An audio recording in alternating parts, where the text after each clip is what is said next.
Chère femme prodigieuse, bonjour, c'est Ingrid, j'espère que tu vas bien. Donc nous sommes le 8e jour de défi 21 jours pour te trouver belle cet été.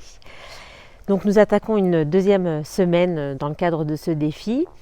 Donc globalement, comment s'est passée ta première semaine? As-tu pu faire un focus sur tes valeurs, tes qualités, faire un effort pour complimenter quelqu'un et peut-être qu'en retour tu as toi-même pu expérimenter le fait de recevoir un compliment? Cette semaine, nous allons faire un point plus particulier sur notre corps. Donc la semaine dernière, on était sur, j'allais dire, notre âme, notre beauté intérieure. Et cette semaine, je vous propose qu'on se parle en fait de nos atouts, de l'évolution de notre corps au regard de notre existence, de nos maternités, de l'histoire tout simplement des années qui passent. Donc pour ce 8e jour, le défi reste toujours le même, bien évidemment garder le bracelet côté gauche, côté cœur. En tout cas, moi j'ai commencé cette deuxième semaine de façon bienveillante vis-à-vis de moi-même et avec un grand soleil. Et franchement, ça réchauffe le cœur et ça m'illumine. Et donc pour cette deuxième semaine de défi, l'ambition, ça va être donc de renouer avec son corps.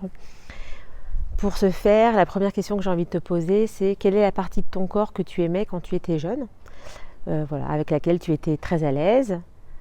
Et qu'est-ce qui s'est passé depuis en fait? Qu'est-ce qui fait qu'aujourd'hui, ça n'est plus forcément la partie de ton corps préférée? Et quelle est l'histoire en fait autour de ça?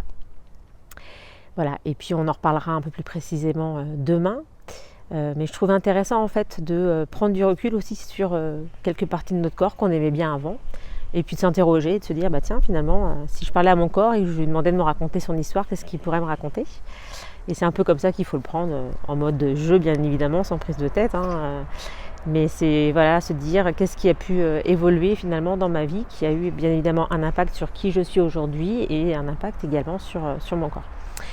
Voilà, en tout cas, je vous souhaite donc un très bon démarrage pour cette deuxième semaine, donc centré plus sur le corps, tout en restant bienveillant vis-à-vis de vous-même. On reste attaché au travail qu'on a fait sur les valeurs, les qualités, la notion de se complimenter, la gratitude lors de la semaine précédente.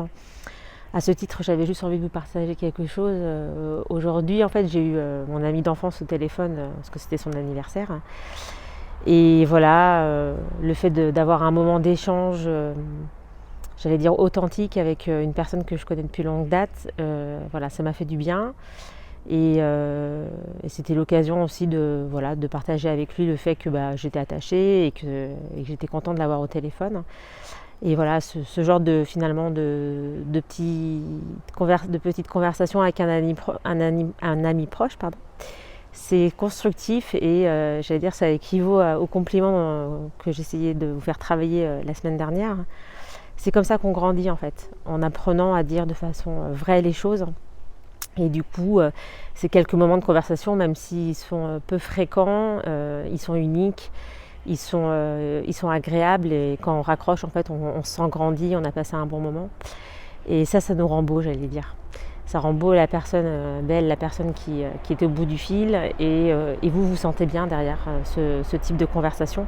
Donc je vous invite vraiment à parler à cœur ouvert. Si tu as envie de progresser, eh bien voilà, ça peut faire partie aussi des outils que tu peux dominer demain pour te sentir bien dans ta peau, bien dans tes baskets. Sur ce, je te laisse et donc je te souhaite encore une belle journée pleine de bienveillance pour ce 8e jour de défi et puis on se retrouve demain. À bientôt, femme prodigieuse. Ciao.